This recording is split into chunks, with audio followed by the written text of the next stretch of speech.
Good morning, everybody. Welcome back. We're about to start the session. If everyone could take their seats, that would be much appreciated. My name is Dauda Jabarte. I'm the global head of the UN SDG Strategy Hub. Welcome to the SDG Action Zone. Today is day 3.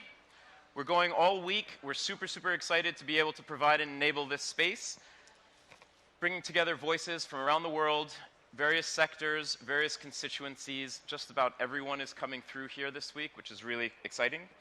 We started this morning with sports. We then went to local authorities and cities. We're now going to parliamentarians. I believe, I may be wrong, this is either the first or second all-female panel up here, which we are very excited about.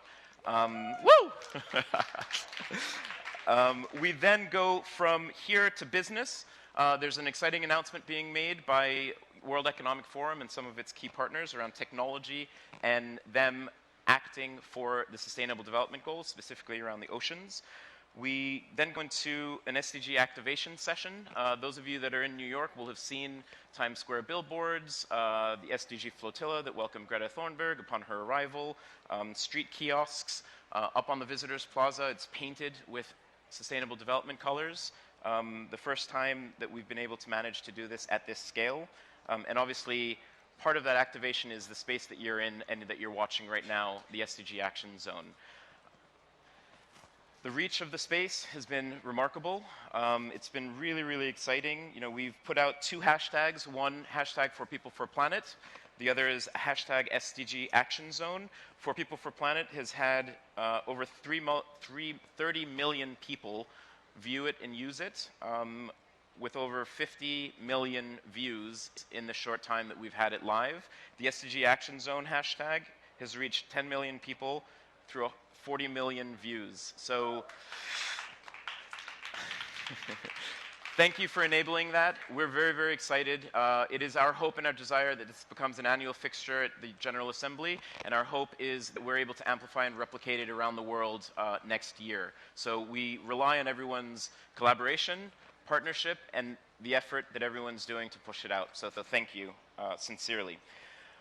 Our next panel is organized by women political leaders, and it is titled When Women Lead. It's a panel of eminent parliamentarians and other thought leaders, and we're really excited to have them in here. I'm going to invite up to stage the moderator, Amanda Ellis, Executive Director, Wrigley Global Institute of Sustainability. Welcome. Aloha from Hawaii, everybody. We have a Hawaii contingent here, which is fantastic. And with statistics like that, it sounds as though the SDG Action Zone will absolutely be continuing next year. I wanted to share a couple of stats before I invite our wonderful panelists up. There are only 6 countries in the world with gender equal legislation. And in no country is there yet gender equality, despite the fact that since the Universal Declaration of Human Rights in 1948, we have been pledging and repledging. So this panel is a really important one.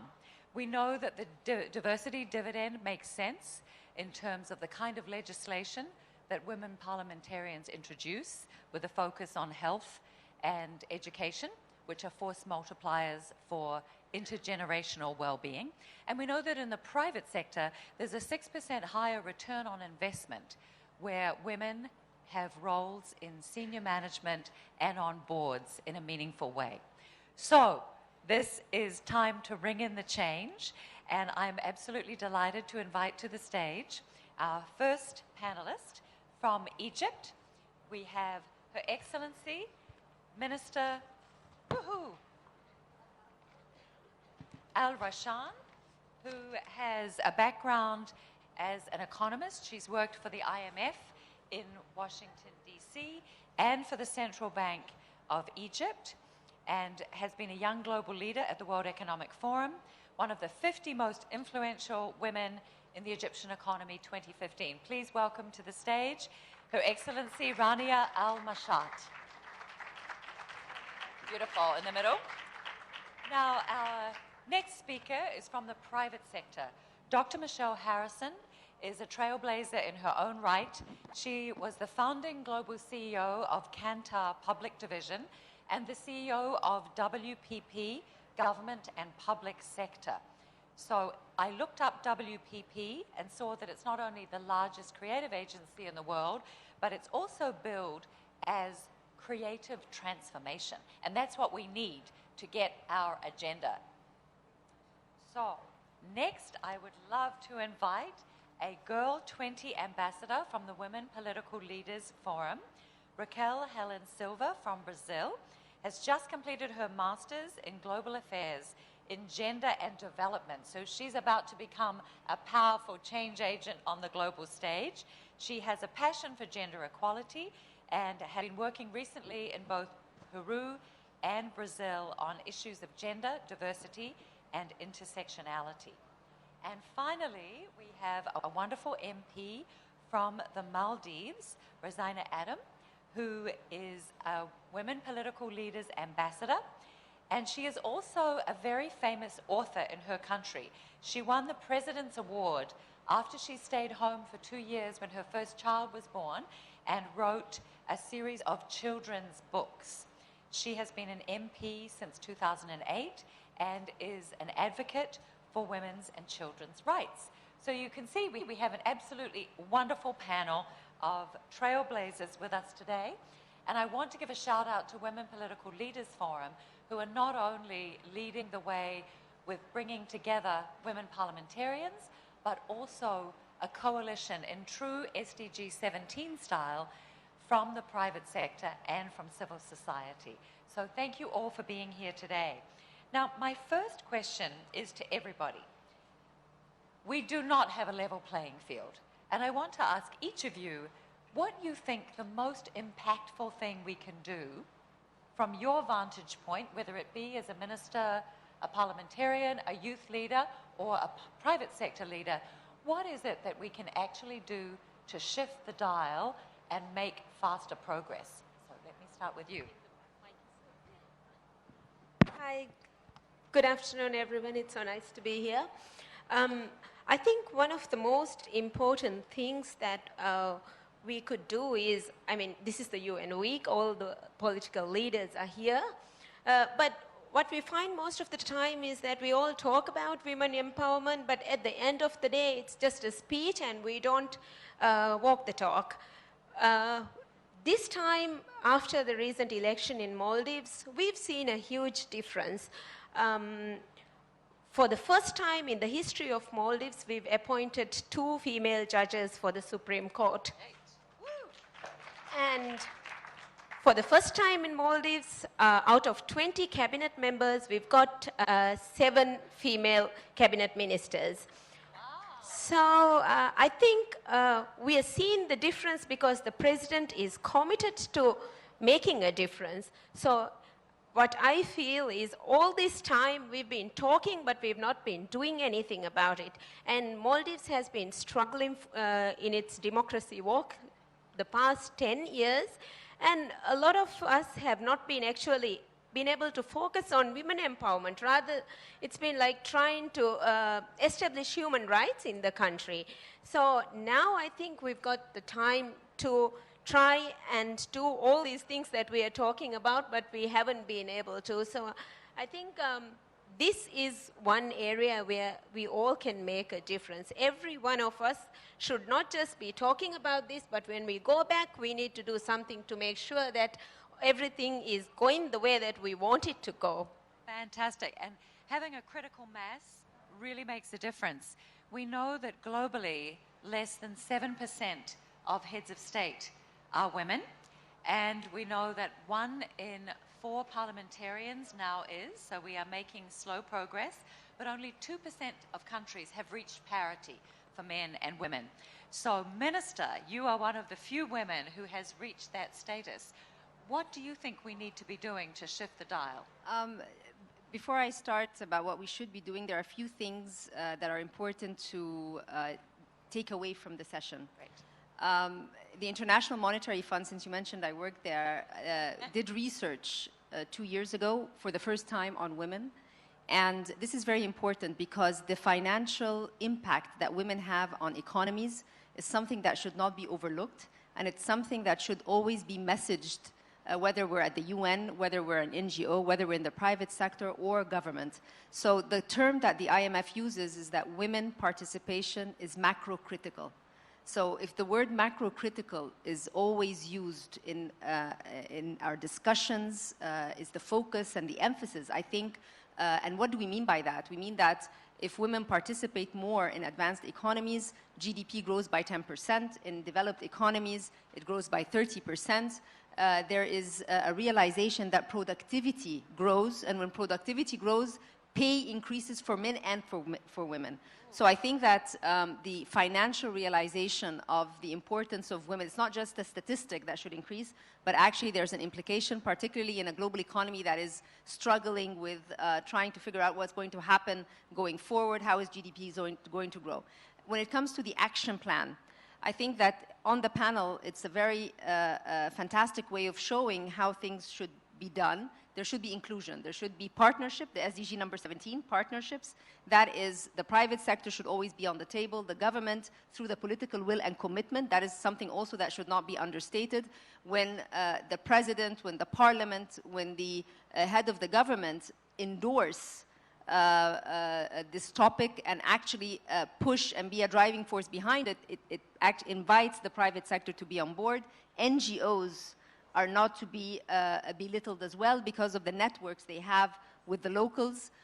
So I would just try to start with this, and then I'll go later on into a discussion of how we have been able to change a lot of our domestic statistics when it comes to women, and also what are our plans going forward. Fantastic. Thank you. Raquel, there's been a lot of focus on youth this particular week with Greta Thunberg and others, but it's not always so easy as a young woman to blaze a trail. Tell us your perspective on what we can do to help have more women, more young women who are represented. Absolutely. Thank you for the invitation. I believe that, as it was previously shared, I believe exposure is everything. So despite the fact that if it's leadership in the public sector or the private sector, language also matters. So when we talk about female leadership, what does that mean? So making sure that skills that are seen mostly as female traits of collaboration, of communication, are from the very beginning in education enforced as strong characteristics that women have and are also attributed to strong leaders.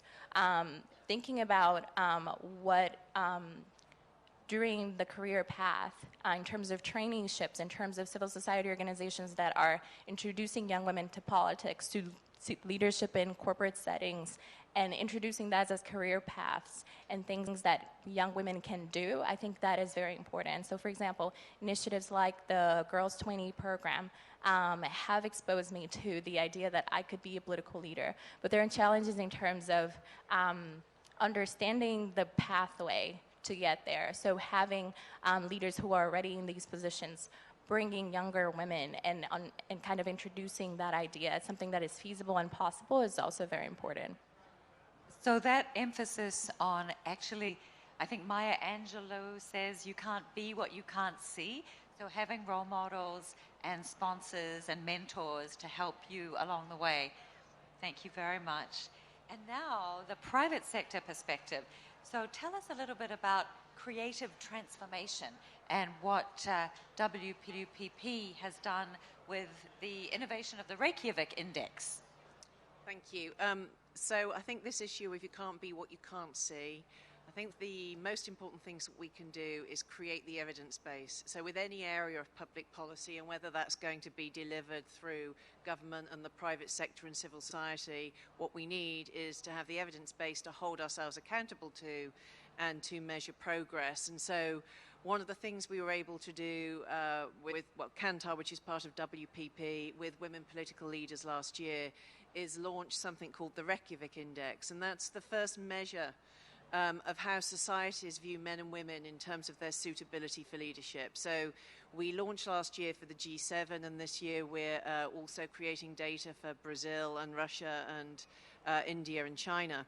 And two things came out of that, many things came out of it that were quite stunning, but one of them was the degree of prejudice against women as in terms of how they were perceived as leaders. And that is prejudice held not just by men, but held by women too. So across the G7, if we were to look at that as an average, if you ask people the question, how confident are you in terms of female leadership in politics as compared to male leadership in politics, we have 48% of women across the G7, across all aspects of society, saying they are very comfortable with female leadership in politics, and you've got 40% of men. So women are more comfortable than men are, but for both, the majority are not comfortable with the concept of a woman as a leader in terms of that being an equal situation to a man. And if you look in the business sector, the situation is a little different, but still pretty... You know, I remember when I sat in the room and saw those figures as a female CEO, it gave me a pause for breath, that across the G7, 52% of women in all aspects of society are comfortable with the idea of a woman business, and 40% of men. So that's 60% of men are not comfortable with the concept of a female CEO. So I think we need these kinds of evidence bases and these kinds of benchmarks, because if we can't understand the problem, we cannot either identify the drivers of change or how we measure progress against it. Fabulous. I think we can write a short book. Numbers really matter. Looking at women as macro-critical, making sure that we have role models and sponsors for youth, and looking at attitudes and really seeing that we have a long way to go to combat unconscious bias. So next question is bringing it right down to the micro-critical level. What is it that we can do to help shatter the glass ceiling, or as some people talk about, help get women off that sticky floor? What's one strategy that you might advise another woman to use, you may have used yourself or seen others use, that is successful? If we look at politics and going into the parliament, winning elections, finance is one thing that is not so accessible to women as it is to men. Even taking loans from the bank becomes a challenge because they don't have any collateral to keep there. And in a country like Maldives, what we see is this might be the same for other island nations probably. The parliament is in the capital city, and then if you are from another island and you are based there, and when you have to come back, when you have to come to work every day to the parliament, you need to bring your whole family and relocate them. So this seems to be easier for men than for women, because they are the ones taking care of the children. They have to reroute the children, bring them, get them into new schools, and all this. And then when it comes to daycare, in places like Maldives, it's usually the grandparents who look after the children. We don't have daycare centers frequently where women can keep their children and go to work. So I think one practical thing that we can do is parliaments, I mean, this is where the biggest budget is, and this is where we pass the budget. Even in parliaments, we do not have daycare centers where the parliamentarians can keep their kids. So it becomes really challenging for women to get off from the place that they're living in and come to a new place and work there. So the whole concept becomes just too much of a hindrance even to start thinking about it. And then the other thing is, we have sadly only 4 women in our parliament out of 87. So there is I mean, something is really, really wrong there. We can see that. Last time we had 5 women, this time it's 4. The numbers are coming down. Why? This is something we need to explore. I think one of the reasons is because of all the political drama that's been going on, and some of the things that have happened. For example, me, myself, I've had to face situations that would be quite shocking. I have had the majority leader of the House spit on my face. So, I mean, when that picture is seen by other women and other families, people wonder, like husbands wonder, do we want our wives to be there, to be spat on? Do we want our girls to be there, our children to be there? So this is like, I mean, something with a mindset. As she was just saying, attitude needs to change. And also, there's sexual harassment is one thing that happens a lot. Like when there's a challenge in debates, and it's very, it's very common for men to just, make remarks about women's body parts, just so like, you would cringe and stop and you would feel ashamed and you wouldn't want to go on. So these are different challenges that women have to face, and I think it's political parties that can do the most about it. We have women's wings in in almost all our political parties, but we don't see them actually like what Raquel was just saying. We need them to bring out more people, more women in the public, give them more space to have public talks, bring them on TV shows, make them like, we have 5 years period to bring out women and make them a public figure so that they can challenge in the elections, upcoming elections. Right. So that is one thing that political parties need to focus on. So it's the women's wings also, like, because of the way our cultures are, it's like a place where you have tea parties and things like that. But that is not the actual, the reason why we have women's wings. So cultural change is really a big issue, and particularly in certain countries, but really hearing you talk about the issue of childcare and then thinking what political parties can do too. Minister, what's the experience in Egypt? So Egypt in 2017 was the first country to launch a national strategy for women from the United Nations. So this was quite impressive.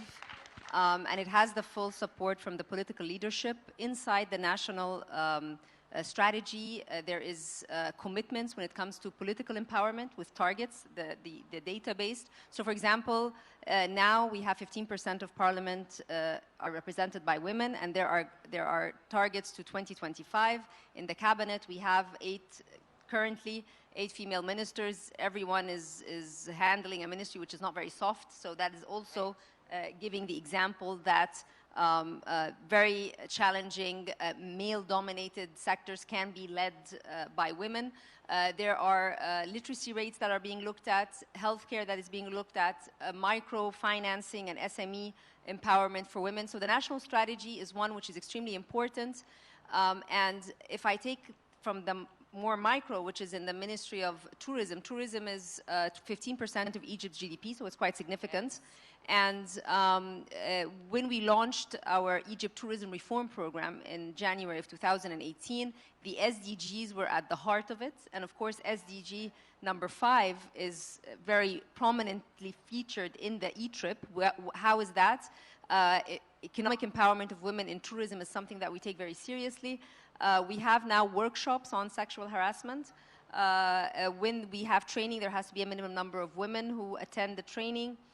In the hotels and areas where women work, there have to be decent workspace. Just day before yesterday, with the World Economic Forum, Egypt is the first country in the Middle East and Africa to sign closing the gender gap accelerator with the WEF. So what this does, it actually creates a platform where public policy, the private sector, because we will have private sector catalysts in the country, and the World Economic Forum as a global platform put together and push together the agenda of equal pay and many of the other issues related to gender. So I think that once we understand the macro and the importance, we have the political will and the leadership, comes next a strategy, and then you have to have the inclusion, private sector, international community, the nation itself, and then, of course, NGOs and so forth. I'm feeling more hopeful than I have for a very long time about this agenda. Great. Thank you. And from a youth perspective, you already gave us a couple of insights. Would you like to add anything to those earlier comments? Yeah, absolutely. I think that earlier on just the magnitude of the global conversation based on the hashtags. So youth has a lot of power in that, and just the power of storytelling. So then just from hearing what's going on in the Maldives, what's going on in Egypt, what's going on around the globe based on data. So I think there is a lot of power in telling the stories, but also mobilizing locally. So youth can start in their school council, student government, join something at a university. It doesn't necessarily have to wait to get to the level of a minister, and that would be ideal. And that is a long way to go. But I think starting and mobilizing and pushing these conversations, if it's in the corporation, well, is there an employee resource group talking about equality? Can I join? Can I propose something? So I think starting to ask those questions wherever you are as a young person is fundamental. Fabulous. Thank you. Dr. So Harrison. I think not too much to build on because so much has already been said. I think from maybe from a private sector or organisational point of view, three things. I think for individual women and men, it's about persistence and resilience. These are very difficult personal journeys, and you have to be prepared for the fact that they will be very difficult, and that resilience pays off. I think organisationally, it's actually applying the same thing of persistence and resilience to shift an organisational culture, whether that's a public sector body or a company. I think, lastly, and I think where we're beginning to finally get traction is for organisations, whether they are businesses, and there's been a lot of talk about this in the last few days, or governments, to start to think much more clearly about their role in the wider world and about how they communicate and the way in which their stakeholders, whether they're marketing communications, whether or not they're delivering public policy, but the way they shape and coach the social narrative.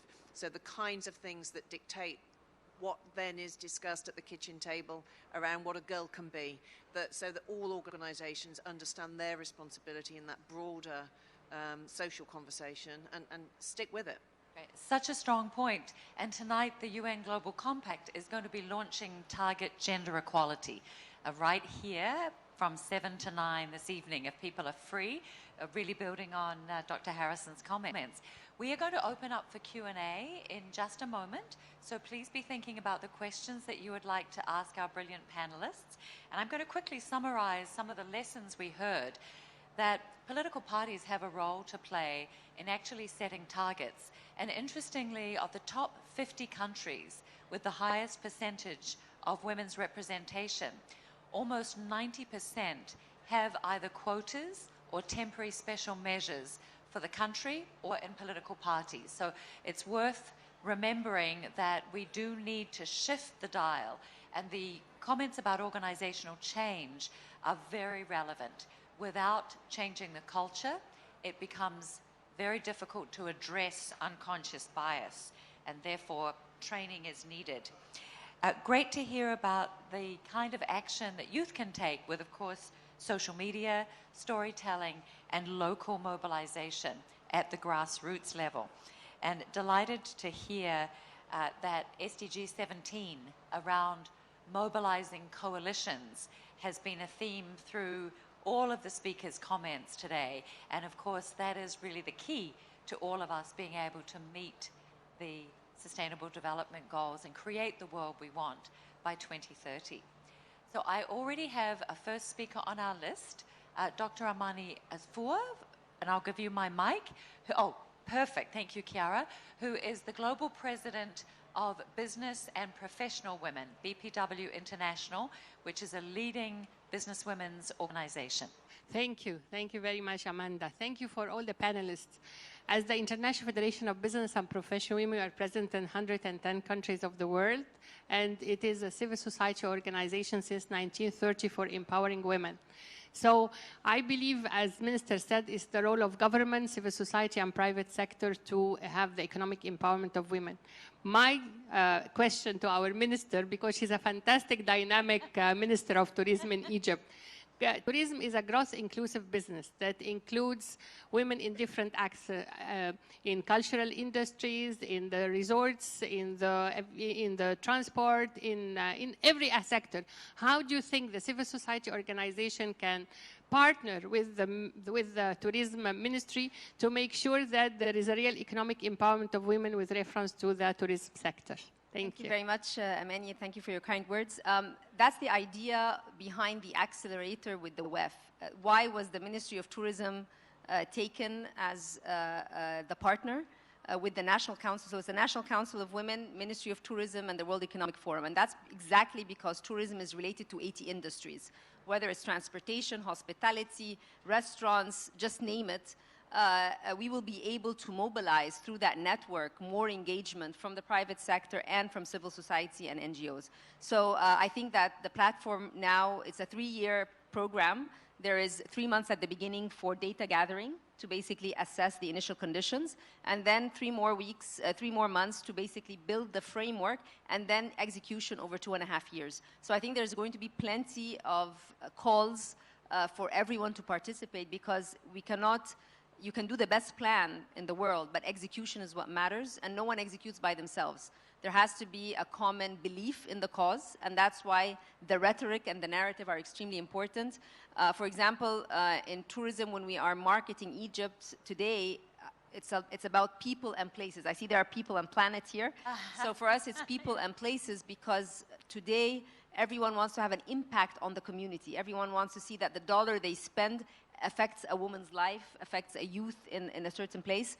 Also, you want to show that there are the perception of, in the Middle East, women who do not work or cannot take leading positions. That is very important to actually show that we do have leading examples, and examples, again, create better examples, because there's always a quote that I like to use, which is, you are never too young to dream and never too old to achieve. So I think that's also very important. Mentoring programs in the country. We have, with the National Council of Women, also in the financial sector, mentoring of banking women as well, to basically give them the confidence to be able to sit on boards. Our stock markets, the financial supervisor in Egypt just last week, you cannot now register a company in the stock market unless it has women representation on the boards. Ooh. So that is also quite important.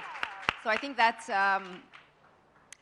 many of the goals that have been set, we are trying as much as possible to accomplish, and we are very eager and keen to make sure that the data is always updated, so people can see that the movement with percentages is something that can be actually very strong in telling the story.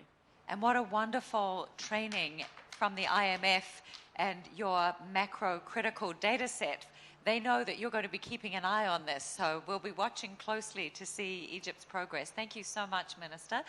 Do we have any other questions? Yes, would you please stand up and identify yourself and address your question to the person? Hello, I'm Amna Durrani, and I am from Khyber Pakhtunkhwa Commission on the Status of Women. It's a provincial status of women commission in Pakistan. I'm here for a fellowship, and it's a great opportunity to be here and meet all wonderful people. I have a comment and a question. The comment is about that in 1990, ECOSOC set the agenda for women's political participation to be achieved until 1995. That was about 30%, yes. And for until 2000 to raise it until 50%. Yes. We are stuck at 30%. We never talk about the 50%. And this is the reason that we are not able to get more women. I mean, part of the reasons, because we are, the bar is set so low that we are just hinged on the 30%, and we do overlook. Again, it also raises the question for the evidence, whether we are looking at the progress or not. Nobody talks about it. It's 2015, we have had Millennium Development Goals, now we are at the SDGs, but we are not talking about 50%. We are again talking about 30%. Nobody's. So this was a comment, a question from you, and Egypt looks like is going to be a model for conservative countries such as Pakistan, being the Muslim majority country. What would be the strategy for the oversight of implementation of this gender national strategy? Because if we look at the time frame and the different actors involved, I mean, I would be interested in knowing what would be, do you have, set targets or actors like civil society on the board who would be reviewing it? So I just wanted to know more about it. Thank you very much. Yes. Okay, so it's a very, it's the incubator, the accelerator is a very well-defined action plan. So basically, Ministry of Tourism, National Council of Women, we are the two, if you want to say, CEOs. So we are the political drivers behind it. And then we will identify private sector representatives from the different sectors. And from there, the networks are going to be with the NGOs in those per sector. Once we, I would be very happy through the network here to keep an update so that, you know, anyone who accesses this panel or this discussion later on can actually follow what we do. But the idea is that we want to create a very tangible example of how to do an accelerator in other countries. So I would love to give a progress report or send it, and through the network, anyone who's here through the email list, we can actually keep an eye on that. But I think political will is very, very important. And I feel that when you say that the numbers have not changed over the years, I was in college in 1994 when Egypt hosted the International Conference for Development. It was the UN ICPD, Population and Development. And I remember the slogan that was used in 1994 was, women's rights are human rights. That was the slogan at the time. Today, it's one of the SDGs, so it means that also the way it has been formalized and the way it has been put as a target for countries, I think that is in my mind, some progress because it creates the political pressure globally on what a country has been able to achieve. And so very powerful that you have quoted that initial commitment. The Beijing platform in 1995 took up the 30%, but not the 50%. And so we've come back to SDG 5, as the minister referenced, which has come back to equality. And now only 2% of countries, there's 4 countries in the world that have 50% or more. And that's very poor showing when you think that the aim was by the year 2000.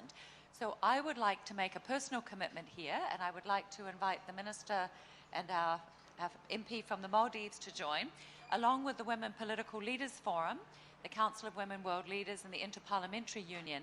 We are doing a series of short training videos for parliamentarians all around the world, and it will be on achieving SDG 5 to be launched next year for the 25th anniversary of the Beijing platform, and hopefully the Secretary General will be launching it. So I would like to enroll you as advocates and advisors on the program, and hopefully we will have a positive outcome for you. Thank you very much for continuing to raise that issue. Now we are almost at close. We have one more question. Yes, please, we'll bring you a microphone if you could identify yourself and address the panelist whom you would like to answer the question. Sure. Thank you. Thank you so much.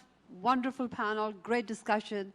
My name is Chitra Rajeshwari, and I'm the Executive Director with Avasan Foundation. We focus on youth empowerment through education, employment, and opportunity. My question is to the MP from Maldives. You talked a lot about the challenges. What are the solutions? Because it's very easy to identify the challenges, but as we progress through the SDG goals, our focus is more on solution orientation. So how do you see progress happening to Maldives? Thank you. As I was saying, like, if going into minute detail, daycare centers is one thing that would allow ladies who are in other islands to come and work in the parliament in Maldives. Another thing would be like finance. I think NGOs also should take a role in building awareness and getting finance for female candidates, especially because what we find is even political parties, they only finance those who they believe the candidates who are going to win the seats. Why not give winnable seats to women if we are going to do this? Why not we give the winnable seats to women? That's one thing we can do. And another thing is, within the 5-year period, right after an election, we get suitable candidates, women candidates, and try to promote them during those 5 years. Give them platforms where they can share their values. Ask them to select whichever constituency they are interested in. Help them go there and talk to the constituents, get their ideas, and get them ready for the next election so that it's more likely that they would win. And also, quotas is one thing. We see that like 4 women means something is wrong. We need quotas. I mean, we need to show people that women are just as capable as men. We've, like the 4 women in the parliament right now, we've shown that we are just as capable or better than them. So I think we need to focus on that.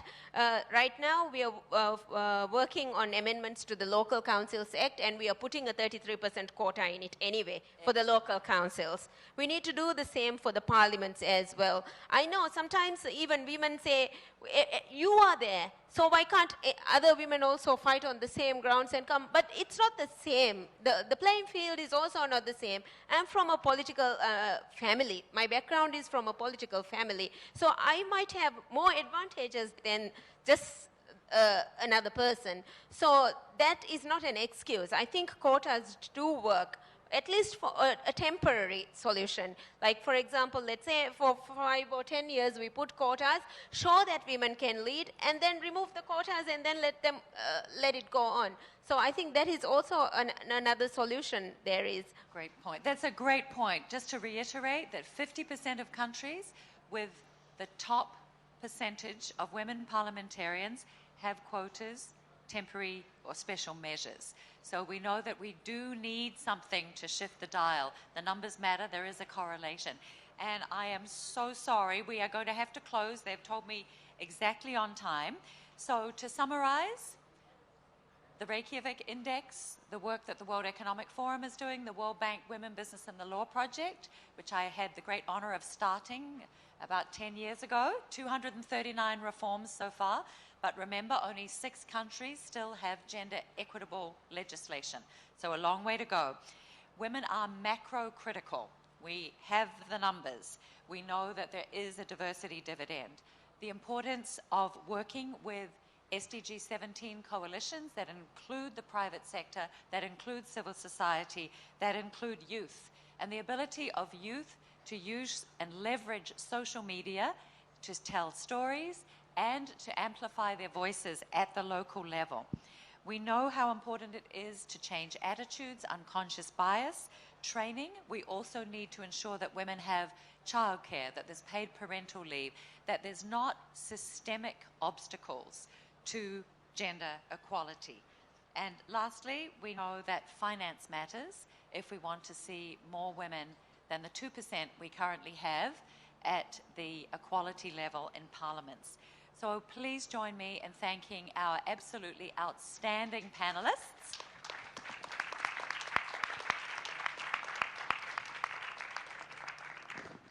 I would like to finish with a quote in our last 40 seconds from Mary Robinson, who talks about climate change as the biggest crisis of our time. It's not climate change, it's the climate crisis. It's a man-made problem in search of feminist solutions. So, thank you, everybody. Fantastic job, everyone. That was brilliant. So I'm giving you my card and enrolling you. Good morning, everybody. Again, thank you to our panel. Can we get a big round of applause for them, please? We set up a criteria for the sessions during our application process. The criteria that we set about was multifold. One, it had to be at least 50% women. That blew it away, over-exceeded all of our expectations. There had to be 50% youth Global South representation, as well as youth panelists and multiple constituencies being offered. I've heard a couple of different quotes over the days. I think the last quote that we had in terms of climate change being the climate emergency being a man-made problem in need of a female solution, I think is absolutely phenomenal. The other 2 quotes that we heard here were women's rights are human rights. The other one that I wanted to draw out was in the spirit of what was just said by Raquel, on youth voice must turn into the youth vote. The idea is these voices need to be amplified to really, really drive the change that we need.